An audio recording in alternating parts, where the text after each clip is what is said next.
Alright, so what we have here, it's a truck I picked up about a week ago. It's a 2000 Ford Ranger, has the 3.0 V6 in it, or the 5-speed. And I was trying to track down a misfire, bought it, had the engine code, P0304, cylinder 4 misfire.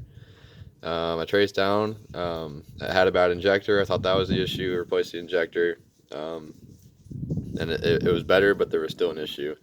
It also came when I got it. It had a tick. It sounded like a bad lifter or a valve needed adjusted, something of that nature. So I went ahead, went through, I replaced all the lifters, and put it back together, and it was still having the issue. It was still having the tick, and still had the misfire. So I knew I had fuel.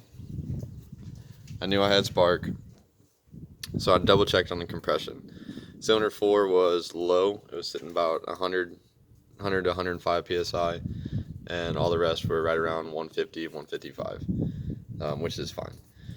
So I know I kind of skipped all the process of taking it apart. It's not really too difficult. It's basically it's all metric. So, from the top, you got 8 millimeters for the valve cover bolts, 13 millimeter for the intake bolts, 13 millimeter for the head bolts. These are all 13. The only thing that's different is the intake manifold itself. These are it's a T50 Torx, but really wasn't too difficult of a job to pull this head off. The only thing that was the most difficult part was detaching the head from the AC compressor. There's 2 bolts on this side, one on the top, one on the bottom, and then right where the tensioner pulley, the side right here, there's one hidden back up underneath here. Not be able to see it too well. It's buried in there. It was a big pain in the butt to get out. Other than that, I'm not gonna pull off the other side just because I only had the cylinder 4. Yeah, you can tell by looking at the piston that it wasn't firing correctly. Making sure it wasn't a ring compression issue without pulling it apart is really difficult, but I put my fingers on it and was able to push it up and down just to see if there was any play from the ring, and it's really pretty tight. You shouldn't have too much play in there. If you do have play in there, then check the cylinder wall, see if there's any scoring. If there's scoring, then you have a bigger issue, more along the lines of cracked ring and a lot lower compression than what I probably would have had. So the issue that we're mostly having, talk about a thing called valve recession. So valve recession, I wasn't able to find any decent videos on what causes it. It's pretty much just results of having a soft head. So I already have this head apart. This cylinder 4, 5, and 6. If you just look at the valves, so I pulled them out and left them intake, exhaust, intake, exhaust, intake, exhaust. If you just look at this one, comparing it to this one, so cylinder 4 versus cylinder 5, you can kind of already see the different shape of the valve. And if you compare them, top and bottom with each other, this is cylinder 4. You can kind of see it'll focus, a lip around the outer edge, because this one is smaller. And the taper is really deep on it, as opposed to these ones, which are very just shallow. Looks like a normal valve.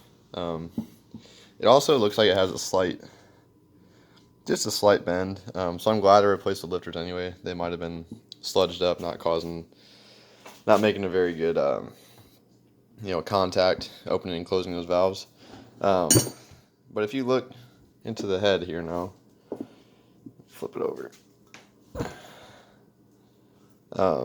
You can see, so this one, there's a clean edge where, I haven't cleaned this head up yet, but a clean edge where that valve seats. this one, clean edge where the valve seats. And this one, as you can see, it rolls down into the chamber here. So with that ticking noise, I could only assume that it was something in the valve train that was causing that to tick. And this is the only thing that makes a decent amount of sense. So if I put this valve back in, cylinder 4 valve, back in the cylinder 4 intake. So it sits in there, and you can actually see a little bit shiny how deep it's sitting in there. You can see a little shined edge from how deep it's going in there. But for this one, this is the only thing I can think of was making the noise.